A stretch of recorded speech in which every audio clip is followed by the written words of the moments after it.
وہ لوگ ہیں جو اللہ تبارک و تعالیٰ کو یاد کرتے ہیں قیامہ کھڑے ہوئے. اب اس میں سوچئے کہ کیا میرے اندر یہ کیفیت ہے؟ وقعودا بیٹھے ہوئے، وعلی جنوبہم اور اپنے پہلو کے بل. یہ ہے ذکر خداوندی. ویتفکرون فی خلق السماوات والارض اور زمین اور آسمانوں کی تخلیق میں غور و فکر کرتے ہیں. پھر فکرہ کیا کہتے ہیں؟ ربنا ما خلقت ھذا باطلا، اے ہمارے پروردگار یہ سب کچھ آپ نے بغیر مقصد کے پیدا نہیں فرمایا. اب دیکھیے وہی بات تو رابعہ بصری رحمۃ اللہ علیہا کے قول کی نفی میں نے کی تھی، وہی بات یہاں آ گئی. سبحانک، اے پروردگار آپ پاک ہیں. فقنا عذاب النار، ہمیں آگ کے عذاب سے بچا لے. ربنا انک من تدخل النار، آج کا درس یہ بھی بتا رہا ہے مومن کی دعاؤں کے حوالے سے جو کیفیت ہے وہ بہت بہتر ہونی چاہیے. آئے ہمارے پروردگار انک من تدخل النار، آپ نے جس کو آگ میں داخل کر دیا فقد اخزیتا، اسے تو آپ نے ذلیل و رسوا کر دیا. آج ہم اپنے گھروں میں رہتے ہیں، یہ سارے گھر چھوڑ کر ہم نے جانا ہے ایک دن عدالت خداوندی میں. اس دن گاڑیاں پھر یوں داخل نہیں ہوں گی گھروں کے اندر، بڑے بڑے گیٹ خود بخود نہیں کھل جائیں گے. سورت واقعہ کے دو الفاظ کمال الفاظ ہیں. قیامت کیوں برپا ہوگی؟ خافضۃ الرافعہ، کسی کو پست کر دے گی اور کسی کو بلند کر دے گی. اب کسے پست کرے گی جو تقوی سے خالی ہوگا، کسے بلند کرے گی جو تقوی سے مالا مال ہوگا. تو وہاں جو درجہ بندی ہونی ہے وہ ان بنیادوں پر درجہ بندی ہونی ہے، وہ ان بنیادوں پر درجہ بندی نہیں ہونی کہ جس کے یہاں بھی محلات ہیں وہاں بھی محلات ہوں. ہاں، جس کی یہاں خوشحالی ہے وہ خوشحالی میں رب کو نہیں بھولا، انشاءاللہ وہاں بھی اسے ملے گا. جو یہاں غریبی کی زندگی گزار رہا ہے لیکن تقوی کو اس نے پیچھے نہیں جانے دیا، انشاءاللہ وہ اس امیر سے بھی بڑھ کر ہوگا اللہ تبارک و تعالیٰ کی رحمت سے. تو یہ دعائیں مسلسل مانگنی چاہیے. وما للظالمین من انصار، ظالموں کا اس دن کوئی مددگار نہیں ہوگا. میں نے آپ سے ایک مرتبہ کہا تھا قرآن مجید کی ہر آیت کے بعد دعا مانگنی چاہیے. اب آپ دیکھیں ہم پڑھتے ہیں قرآن مجید پوری پاکستان کی مساجد میں رمضان المبارک میں پڑھا گیا، ظاہر ہے یہ آیت بھی پڑھی گئی. جب پتہ ہے ظالموں کا کوئی مددگار نہیں ہے تو پھر پاکستان میں ظلم غالب ہونا چاہیے تھا. ہم ہمارے مسلمان ہیں، ہماری ذات کے اندر ظلم ہونا چاہیے. کمال بات ہے. ربنا اننا سمعنا منادیا ینادی للایمان، اے ہمارے پروردگار ہم نے ایک پکارنے والے کو پکارا جو ایمان کی طرف دعوت دے رہا تھا. کیا کہہ رہا تھا، کیا فرما رہا تھا؟ ان آمنوا بربکم، اپنے پروردگار پر ایمان لاؤ. اور تمہیں سمجھ نہیں آتی جس نے جسم بنایا اور جو اس کی نعمتیں پوری کیے جا رہا ہے. فآمنا، پروردگار ہم ایمان لائے. ایمان ایسی خوبصورت چیز ہے، ایسی خوبصورت کیفیت ہے، ایمان لانے کے فوراً بعد انسان کو اپنے گناہوں کی معافی کا احساس ہوتا ہے کہ بھائی اب گناہوں کی معافی مانگنی ہے. آپ دیکھیں جو جادوگر فرعون سے مال طلب کر رہے تھے مقابلے میں، جیسے ایمان داخل ہوا پروردگار کے سامنے معافی مانگ رہے ہیں. تو یہ میں یہ سمجھتا ہوں ایمان کا جو پہلا اثر پیدا ہوتا ہے انسان کے اندر، اسے اپنا ماضی بالکل تاریک اور دھندلا نظر آتا ہے، بلکہ یوں سمجھ لیجئے کہ وہ اللہ تبارک و تعالیٰ کے غضب کے اندر جاتا ہوا دکھائی دیتا ہے اگر رحمت خداوندی اس کے حصے میں نہ ہو. نبی اکرم صلی اللہ علیہ وسلم کے صحابہ کے بے شمار واقعات، ادھر ایمان لائے اور ادھر یہ دعائیں پڑھنا شروع کر دی. ربنا فاغفر لنا ذنوبنا، اے ہمارے پروردگار ہمارے گناہوں کو معاف کر دے. وکفر عنا سیئاتنا، ہماری برائیوں کو ہم سے دور کر دے. وتوفنا مع الابرار، اور ہمیں نیک لوگوں کے ساتھ ہمارا خاتمہ کر دے، موت عطا فرما. تو یہاں اس کا مطلب یہ ہے یعنی ہم نیک لوگوں کی حیثیت سے اس دنیا میں جائیں، اس دنیا سے جائیں. ربنا وآتنا ما وعدتنا علی رسلک، اے ہمارے پروردگار جو آپ نے رسولوں کے ذریعے ہم سے وعدے فرمائے ہیں وہ چیزیں ہمیں عطا فرمائیے گا. ولا تخزنا یوم القیامہ، آپ پڑھے لکھے لوگ ہیں، بار بار ذلت سے بچنے کی بات آ رہی ہے، وقت نہیں ہے کہ میں ان کی تشریح مکمل کر سکوں. ولا تخزنا یوم القیامہ، قیامت والا دن ہمیں رسوا نہ کیجیے گا. انک لا تخلف المیعاد، بے شک آپ وعدے کے خلاف نہیں کرتے. یہ تو ہے مومنین کی دعا. اب جواب دعا آ رہا ہے. فاستجاب لهم ربهم، ان کے پروردگار نے ان کی دعاؤں کو قبول فرما لیا. انی لا اضیع عمل عامل منکم، میں تم میں سے کسی عمل کرنے والے کے عمل کو ضائع نہیں کروں گا. من ذکر او انثی، عمل کرنے والا چاہے مرد ہو چاہے عورت ہو. بعضکم من بعض، تم ایک دوسرے میں سے ہو.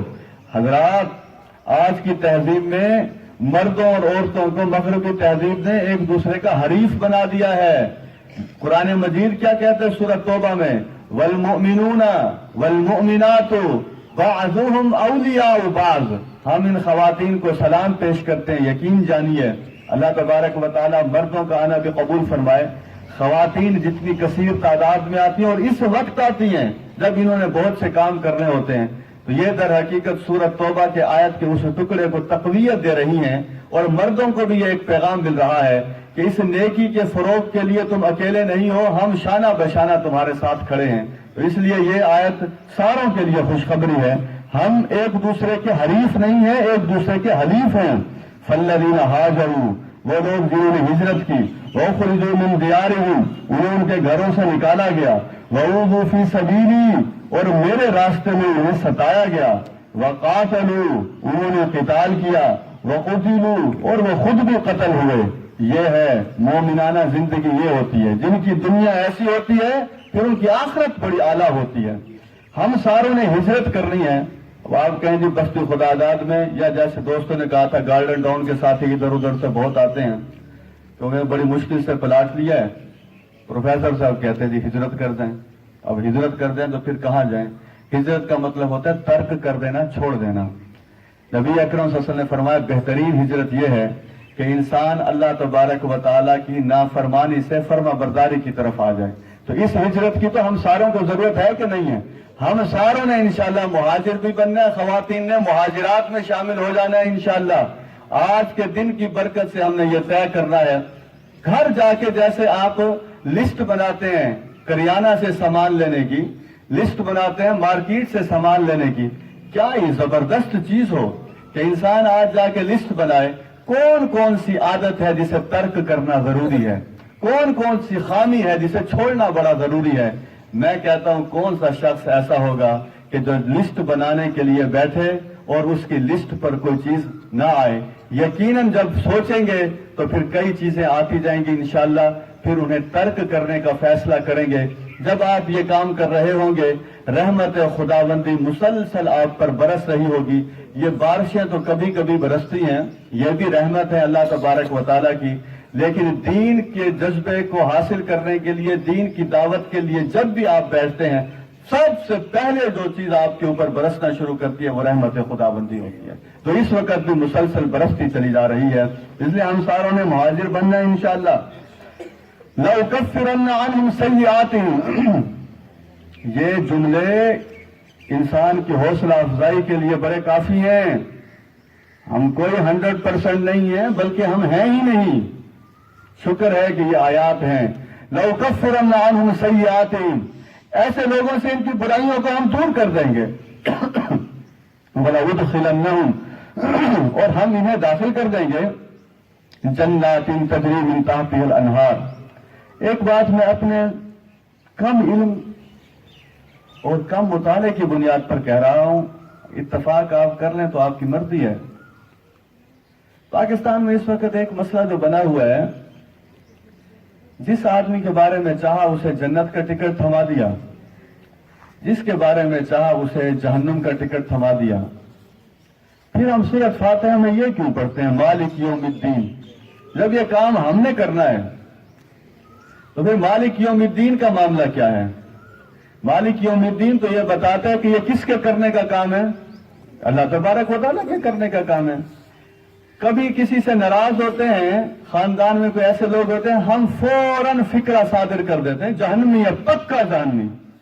میں سوال کرتا ہوں، یہ جو پکے کی آپ نے سٹیمپ لگائی ہے، اس دن اختیارات آپ کے پاس منتقل ہو چکے ہوتے ہیں. خدا کا نام مانیں، یہ دعا کریں اللہ تبارک و تعالیٰ اسے ہدایت عطا فرمائے.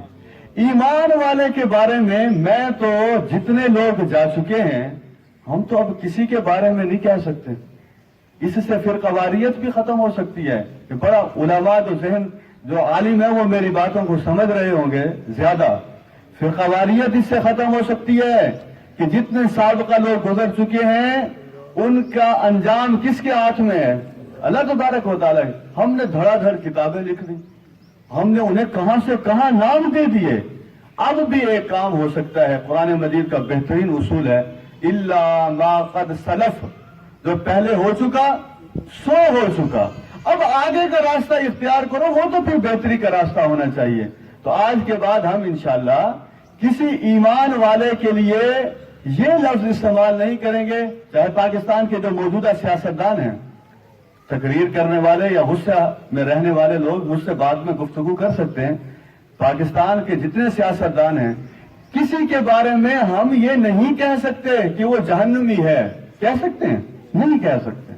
یہ اس لیے نہیں کہہ سکتے کہ ایمان کے بعد کس کا ایمان ہے کس کا ایمان نہیں ہے. فیس بک پہ کوئی چیزیں چل رہی ہوتی ہیں. مثلا 2011 میں کسی نے کوئی بات کی, اس کا انتقال ہوا 2016 میں. 2011 کا کلپ فیس بک پہ چلا دیا, انٹرنیٹ پہ چلا دیا, واٹس ایپ بھیج دیا.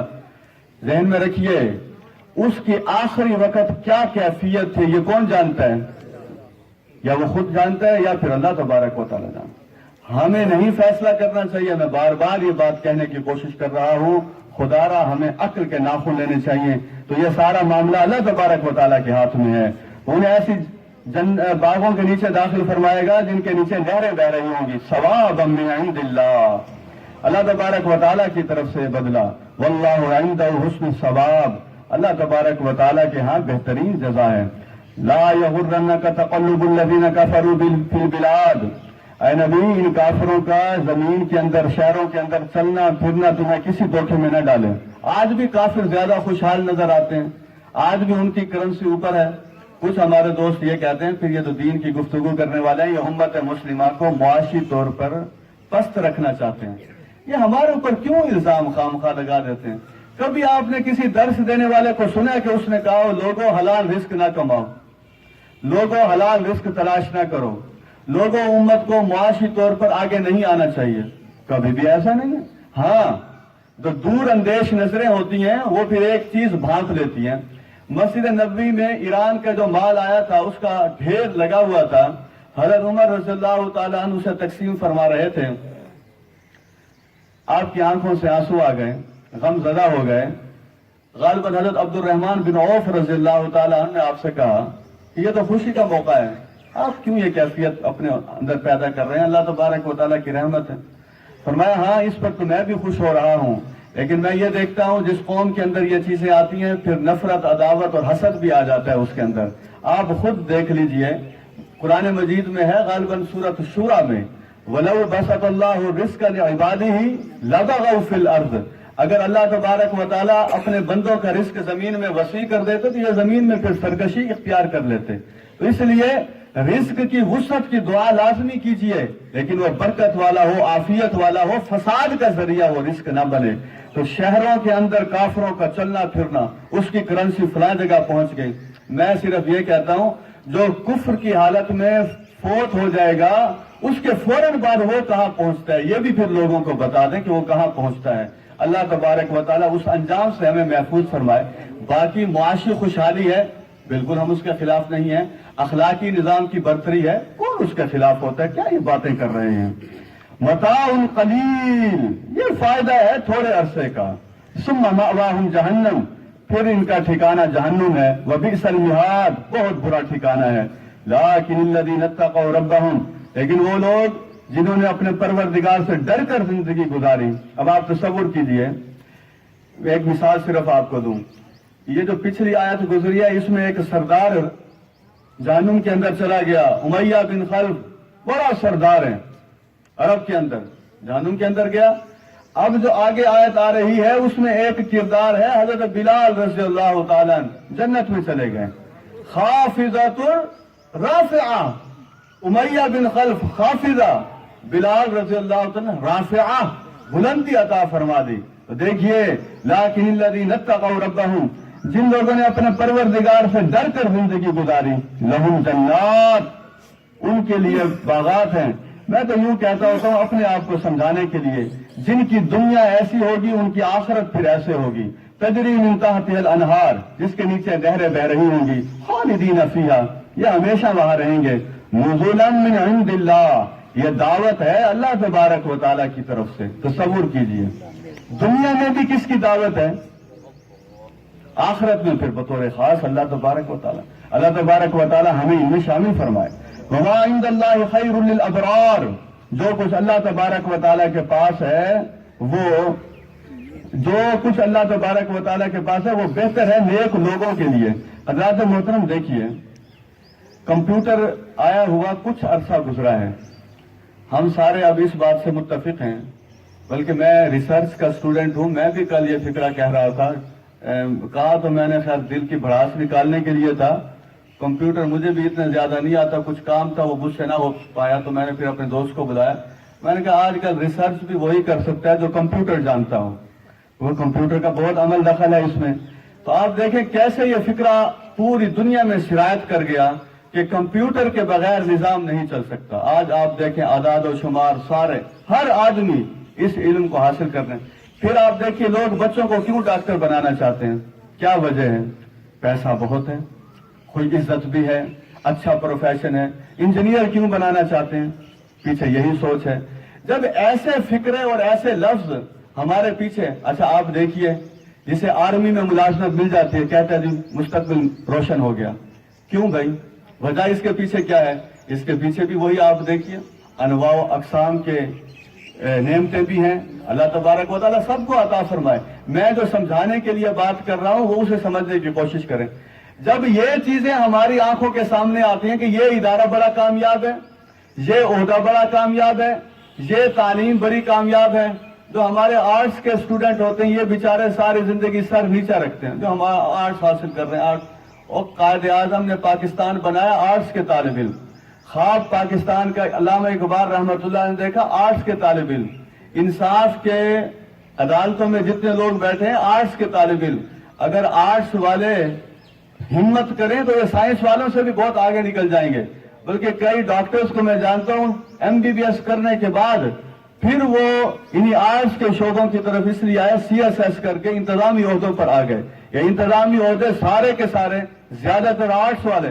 اصل مسئلہ سائنس یا آرٹس کا نہیں ہے، اصل مسئلہ آپ جو کچھ پڑھ رہے ہیں اس میں آپ کی قابلیت کیا ہے، آپ کی صلاحیت کیا ہے، آپ کا ملکہ اس میں کتنا ہے. میں نے یہ سارا زور کس بات کے لگایا؟ ابرار کا لفظ ہمارے سامنے آ گیا. اب ہم یہ طے کریں انشاءاللہ ہم سارے کیا بن جائیں گے، میرے ساتھ دوہرا دیں کیا بنیں گے انشاءاللہ؟ ابرار. کیونکہ سارا کچھ کسے مل رہا ہے؟ ابرار کو. ابرار کہتے کسے ہیں؟ مفتی اپنا علامہ شبیر احمد عثمانی رحمۃ اللہ علیہ نے تفسیر عثمانی میں بڑا خوبصورت جملہ لکھا تو انہوں نے پرانی تفاسیر کے حوالے سے وہ حوالہ تو وقت زیادہ ہو جائے گا. لکھتے ہیں ابرار اس شخص کو کہا جاتا ہے جو ہر وقت نیکی کرنے کی خواہش میں لگا رہے. تو اس لیے یہ دیکھیے مرد بھی خواتین بھی یہ جذبہ پیدا کریں. وَإِنَّ مِنْ أَهْلِ الْكِتَابِ، اللہ کی رحمت وسیع ہے، ساروں کو دعوت دے رہی ہے. جو اہل کتاب ہیں لَمَن يُؤْمِنُ بِاللَّهِ، ان میں سے بھی جو اللہ پر ایمان لائے. وَمَا أُنزِلَ إِلَيْكُمْ، جو تمہارے پاس تمہاری طرف نازل کیا گیا مراد قرآن مجید اس پر ایمان لائے. وَمَا أُنزِلَ إِلَيْهِمْ، جو کچھ ان کی طرف نازل کیا گیا تھا مراد تورات انجیل زبور. خاشعین للہ، اور وہ ڈرتے ہوں اللہ تبارک و تعالیٰ سے، جھکتے ہوں اللہ تبارک و تعالیٰ کے سامنے. لا یشترون بآیات اللہ ثمنا قلیلا، اور وہ اللہ تبارک و تعالیٰ کی آیات کو کم قیمت پر نہ بیچتے ہوں. اولئک لہم اجر عند ربہم، ان کے لیے بھی اجر ہے ان کے پروردگار کے ہاں. ان اللہ سریع الحساب، اللہ تبارک و تعالیٰ یقیناً جلد حساب لینے والا ہے. یا ایھا الذین آمنوا اصبروا وصابروا ورابطوا، اے ایمان والو صبر کرو اور اسی طریقے سے استقامت دکھاؤ. اور رابطو کے کئی ترجمے ہیں، یہاں لکھا حق کی خدمت کے لیے کمر بستہ رہو. واتقوا اللہ لعلکم تفلحون، اللہ تبارک و تعالیٰ سے ڈرو تاکہ تم کامیاب ہو جاؤ. حضرات محترم ایک حدیث میں سنانا چاہتا ہوں رابطو پر. نبی اکرم صلی اللہ علیہ وسلم نے فرمایا 3 عمل ایسے ہیں جس کی وجہ سے گناہ معاف ہو جاتے ہیں، نیکیاں بڑھ جاتی ہیں، جنت میں درجات بھی بلند ہو جاتے ہیں. تو ظاہر ہے صحابہ کرام پوری توجہ دیا کرتے تھے ویسے ہر بات پہ، خصوصاً جب نامینیٹ کر دیا جائے. 3 عمل ایسے ہیں. پہلا اس میں سے کیا ہے؟ فرمایا جب طبیعت نہ چاہ رہی ہو اس وقت وضو کرنا. ہمیں تو پانی موسمی حالات کے مطابق مل جاتا ہے. ذرا مکہ مکرمہ اور مدینہ منورہ کے حالات کو بھی دیکھیں. یہاں ٹوٹی کھولتے ہیں پانی دھڑا دھڑ، فوارے کھولتے ہیں پانی دھڑا دھڑ. وہاں پانی کہاں سے لایا جاتا تھا؟ کنووں سے جا کے پانی لایا جاتا تھا. ذرا یہ بھی ذہن میں رکھیں کہ پانی کتنا قلیل مقدار میں لوگوں کے پاس اس وقت ہوتا تھا. کیسے وہ وضو کرتے ہوں گے؟ قربان جائیں نبی اکرم صلی اللہ علیہ وسلم پر، صحابہ کرام پر اور صحابیات پر اللہ تبارک و تعالیٰ انسانوں کے درجات کے اندر بلندی عطا فرمائے. تو پہلی خصوصیت کیا ہے؟ طبیعت نہیں چاہ رہی، وضو کرنا، وضو کے اندر کمال پیدا کرنا. دوسرا، نبی اکرم صلی اللہ علیہ وسلم نے فرمایا مسجد کی طرف جانا، نماز ادا کرنے کے لیے جائیں مسجد کی طرف. مرد حضرات مسجد کی طرف، خواتین کے لیے بھی کوئی پابندی نہیں ہے، اجازت ہے، لیکن دور حاضر کے حوالے سے جیسے حالات ہیں اس کے مطابق علماء اپنے اپنی سوچ کے مطابق فیصلہ کر سکتے ہیں. پابندی بہرحال نہیں ہے.